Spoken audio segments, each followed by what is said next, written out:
Biyaheng Ilocos Sur naman tayo for today's video mga kanoypi, kaya samahan nyo kaming magturo sa isa sa pinakasikat na tourist attraction sa Ilocos Sur. Dito lang yan sa Baluarte na matatagpuan sa Vigan City. Mula sa parking area ay maglalakad muna tayo ng ilang minuto bago natin marating ang main entrance ng Baluarte, na kung saan dito tayo magbabayad ng entrance fee at ticket. Package B pala ang kinuha namin dito, na kung saan 300 pesos per head ang binayaran namin, 250 naman para sa mga bata, senior citizen at PWD. Kasama sa package na binayaran namin ang shuttle car o shuttle service. Mapupuntahan mo rin ang kanilang iba't ibang stations kagaya ng feeding area, safari gallery, big cats, giraffe, antelopes, crocodile park at terrarium. At habang naghihintay tayo sa available na shuttle car mga kanoypi, ay nagpakain muna tayo ng mga camel. Kita nyo naman mga kanoypi kung gaano sila ka-cute. At in fairness ha, napaka-behave nila at napaka-friendly. Napakasaya ng feeling mga kanoypi na makakita ng totoong camel. Ganito pala ang kanilang itsura. Makikita mo rin mga kanoypi ang iba't ibang uri ng hayop na nakakalat sa kanilang surroundings. Malaya silang nakakagala at nakaka-interact sa mga turista. Katulad na lamang sa deer na ito, kita nyo naman mga kanoypi kung gaano ito kaamo. At ito naman si Madam, may balak pa atang magikin ang deer na ito gamit ang kanyang magic wand. Pero di ata tumalab at nilayasan lamang ito ng deer. Habang naglalakad kami papunta sa mga maliliit na kabayo, ay may nakita kaming napakalaking sisiw. Ostrich pala. Pagkakita namin mga kanoypi sa mga maliliit na kabayo ay napakasad ng kanilang itsura. O sadyang nahihiya lang sila dahil sila ay mga pandak. At dahil available na ang ating shuttle car ay sumakay na kami at papunta na tayo sa exciting part at lilibutin natin ang buong Baluarte. Nakaka-amaze mga kanoypi dahil pagbungad mo pa lamang sa daanan ay makikita mo na ang mga hayop na nakakalat.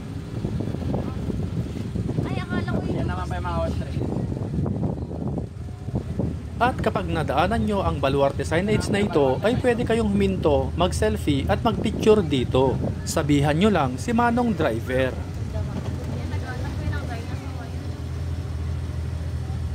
Habang nagra-ride tayo papuntang Safari Gallery ay makakakita tayo ng iba't ibang uri ng hayop katulad na lamang nito.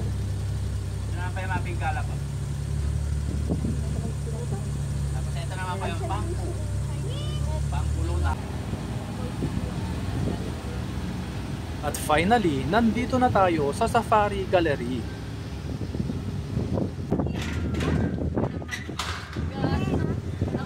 Sa station na ito ay makikita rin natin dito ang White Lion, na kung saan pwede kang magpa-picture pero may bayad.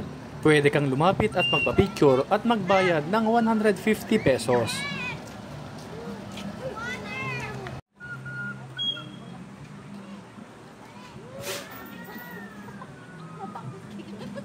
Pupuntahan naman natin ngayon ang loob ng Safari Gallery.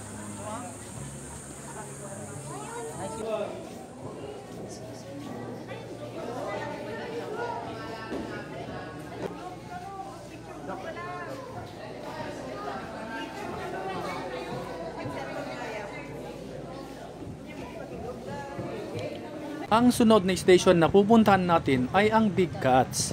Pero bago natin marating, mabubusog muna ang ating mga mata sa kanda ng tanawin at mga iba't ibang uri ng hayop na madadaanan natin.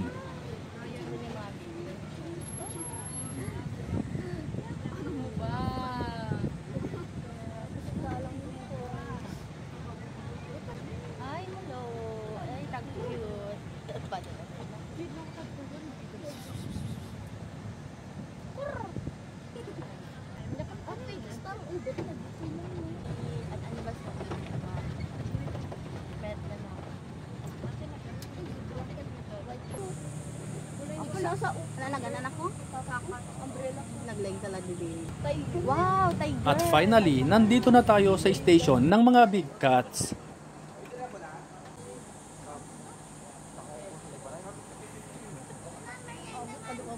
Mabubusog talaga ang mga mata mo dito mga kanoypi sa ganda ng mga tanawin at mga uri ng hayop na iyong makikita.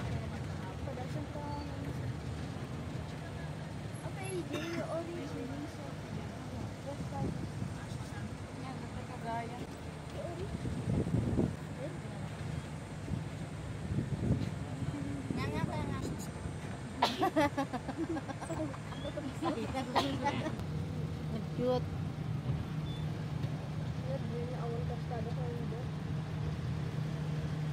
Oh, dear ka nung one horn na. Horn na anak. Horn na. Favorite.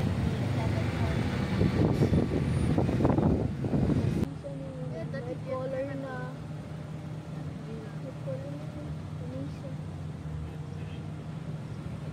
Ano nakita ko na animals yan? Sabi na. Sika. Naman, di color niya. Pwede ka mo.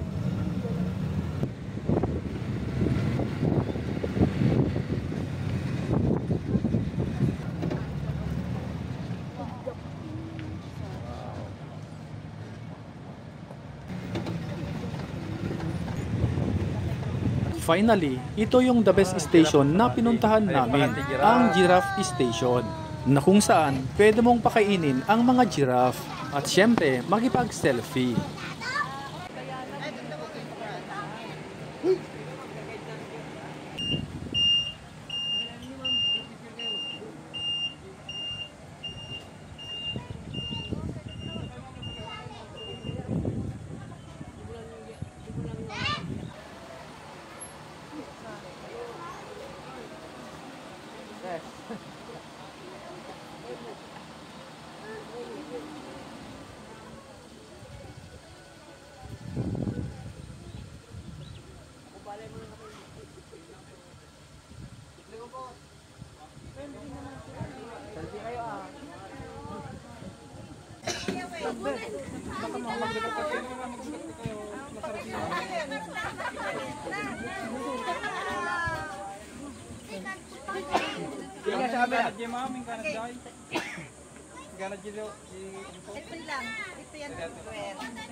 Alay, ganang mga kiliyam.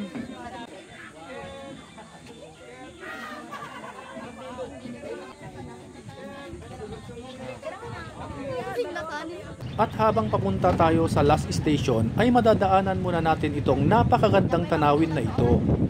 Napakaganda talaga dito mga kanoypi at kita nyo naman napaka-refreshing. Sulit na sulit ang binayad mo.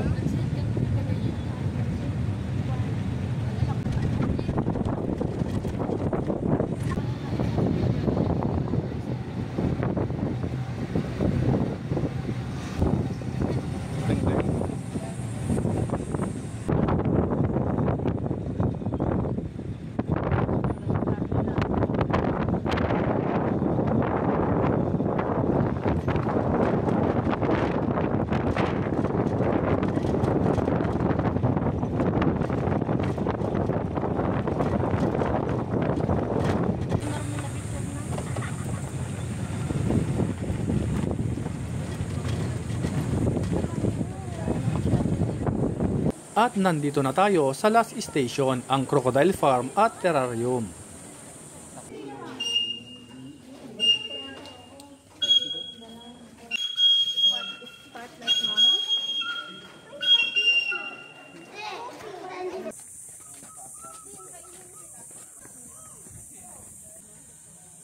Ang kabit mo pa? Ang kabel pa siya. Ay, di ba mo doon? Ayan na siya.